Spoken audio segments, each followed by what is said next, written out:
Bueno, bienvenidos oyentes nuevamente a Palabra Escrita, la literatura de la radio. Ya casi estamos finalizando nuestro recorrido por las tierras del cuento latinoamericano. Les recuerdo que todos estos estudios los pueden volver a escuchar en el blog Palabra Escrita, dentro del blog en la página titulada Palabra Escrita Radio. Hoy le ha tocado el turno a Colombia y a su autor más representativo. Me estoy refiriendo al señor Gabriel García Márquez.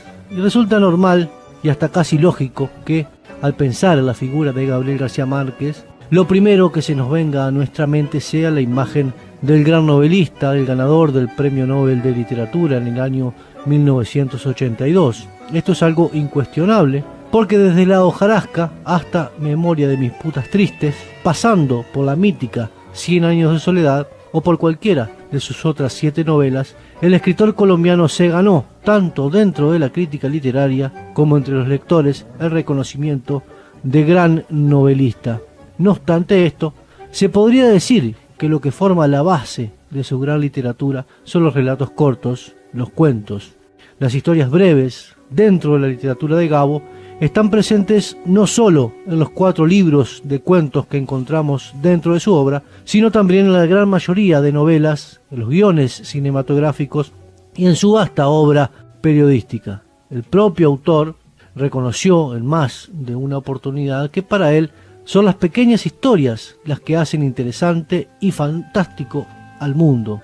En su libro de memorias, Vivir para contarla, un libro del año 2002, como numerosas entrevistas, García Márquez refirió cómo las anécdotas de antiguas guerras referidas por su abuelo, un coronel a quien llamaba Papalelo, y los relatos fantásticos de apariciones que le contaban las mujeres de su casa, se conjugaron en su mente y pasaron a ser un material primario e importantísimo de su universo literario.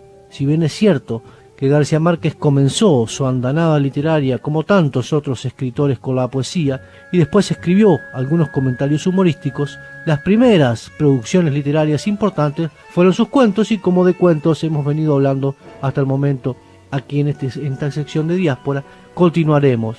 El primero que registra las memorias de los cuentos de García Márquez es uno titulado Psicosis obsesiva, un relato fantástico de su época de estudiante de bachillerato en el Liceo Nacional de Varones de Zipaquirá. A partir del año 1947, el más reconocido de los autores colombianos comienza a escribir relatos breves, cuentos, de forma más sistemática. Los primeros fueron publicados por el diario El Espectador de Bogotá, van desde el año 47 con la publicación de La Tercera Resignación, hasta el año 1955. Estos primeros relatos fueron reunidos, publicados recién en el año 1974 en la obra titulada Ojos de Perro Azul.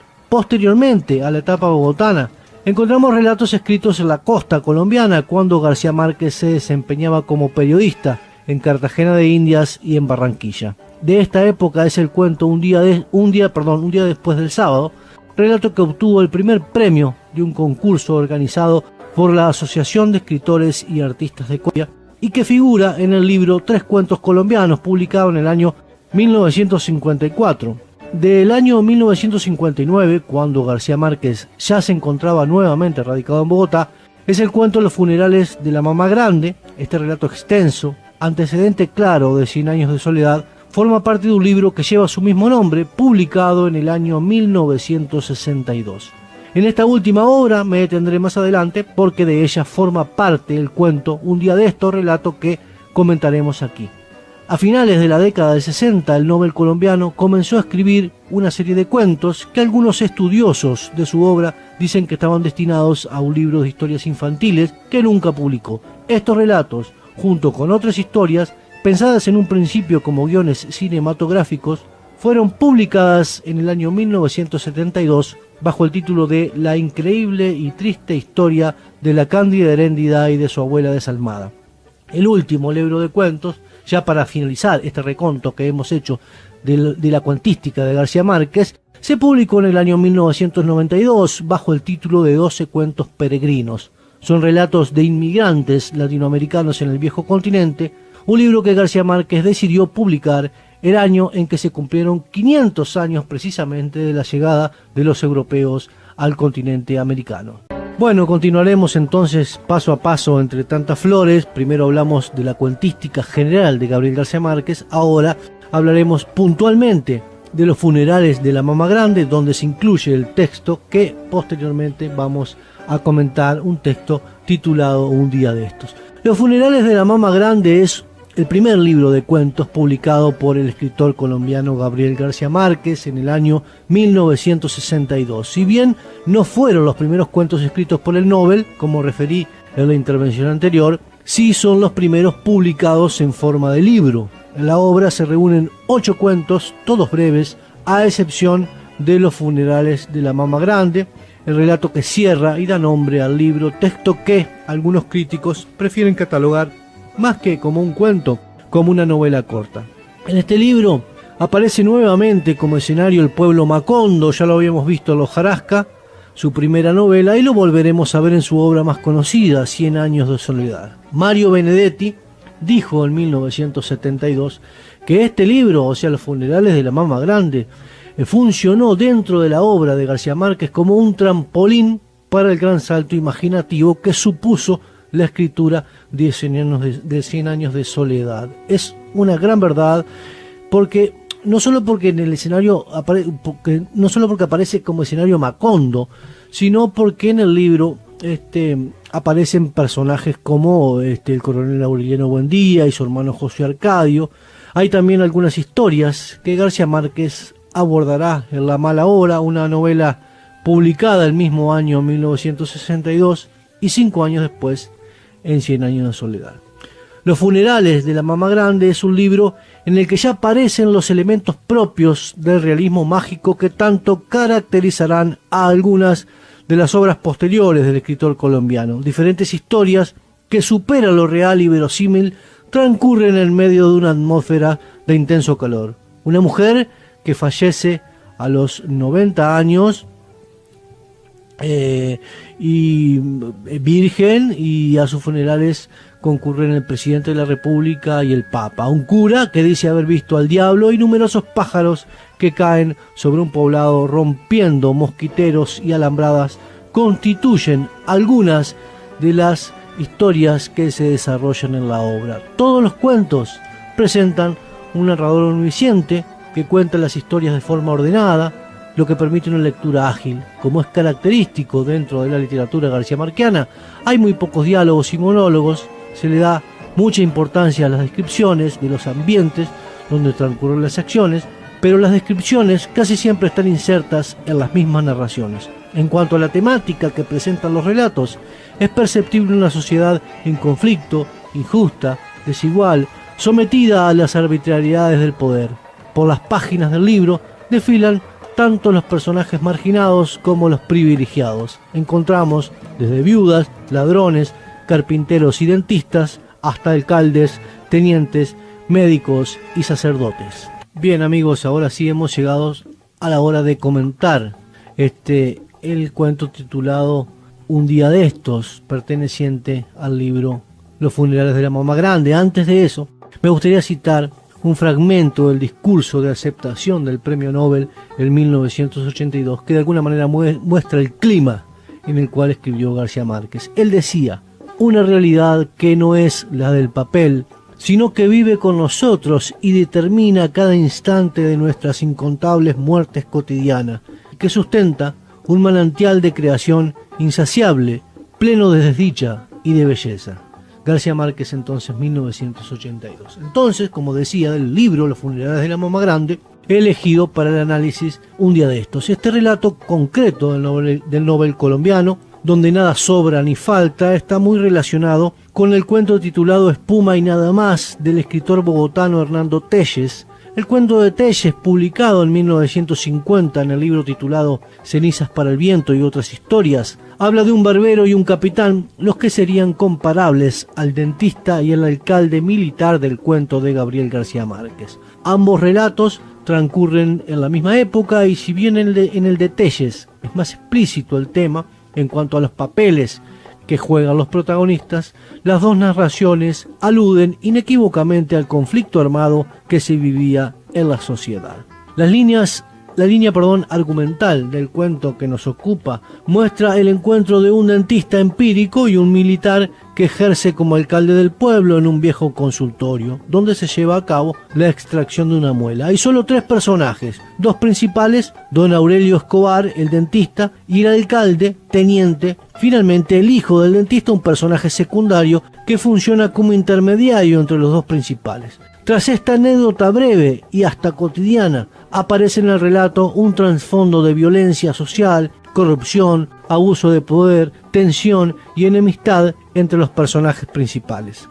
Al igual que en todos los cuentos de los funerales de la Mama Grande, este relato presenta algunos diálogos y un narrador omnisciente que cuenta en tercera persona. Es una narración lineal que se desarrolla en un único escenario y presenta una sola acción.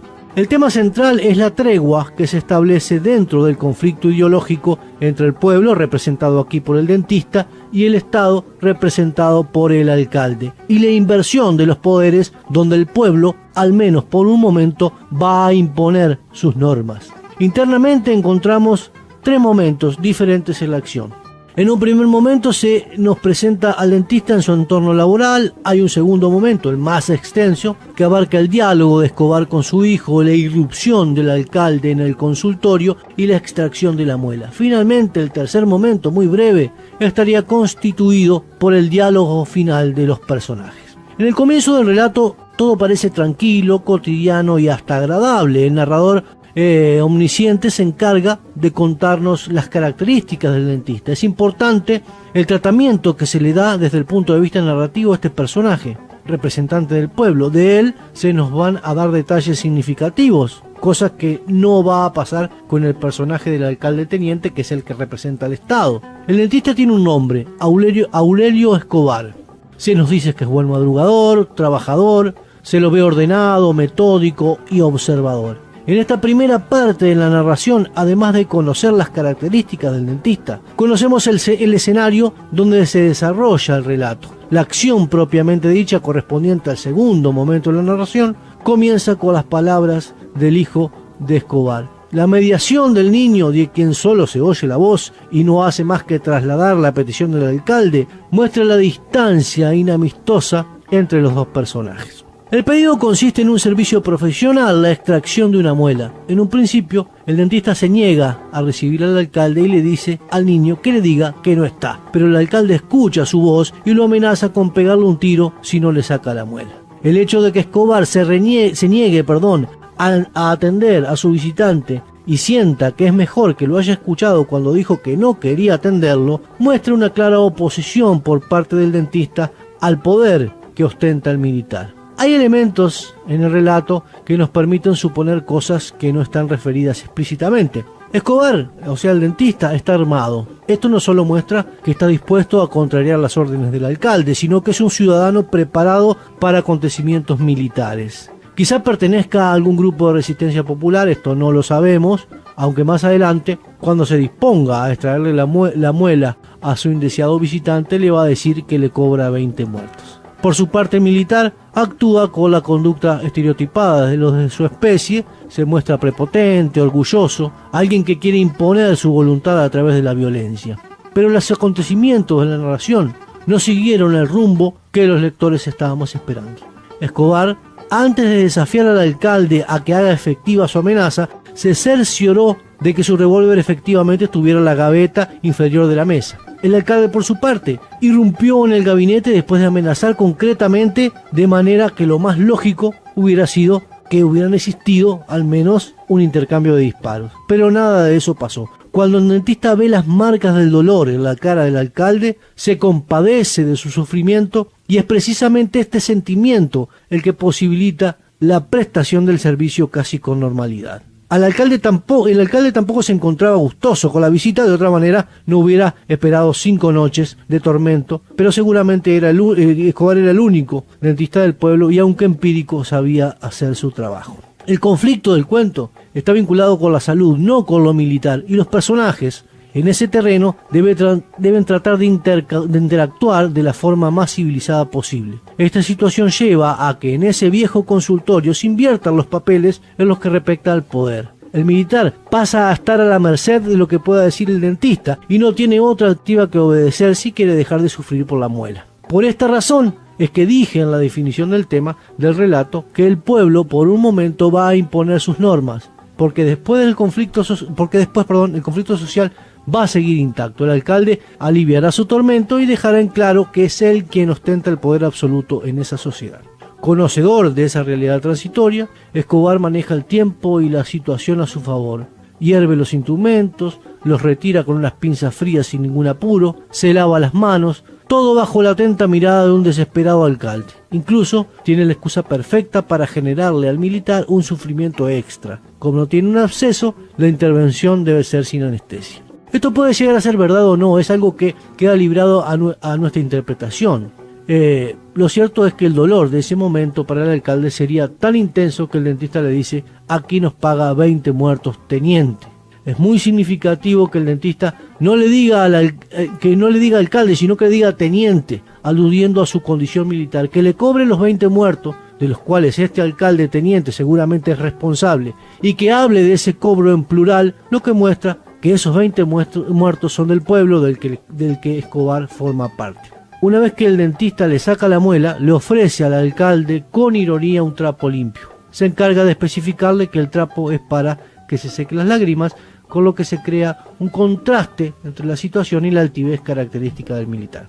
El último momento del relato está constituido por un mínimo diálogo de los personajes. Allí queda al desnudo la corrupción de esa sociedad violenta, ese militar que seguramente se hizo del poder por las armas, que tiene sometida a la población y que carga al menos con una docena de muertos, financia sus cuentas personales con las arcas del Estado. No tiene ningún tipo de vergüenza de decir que él y el municipio son la misma vaina.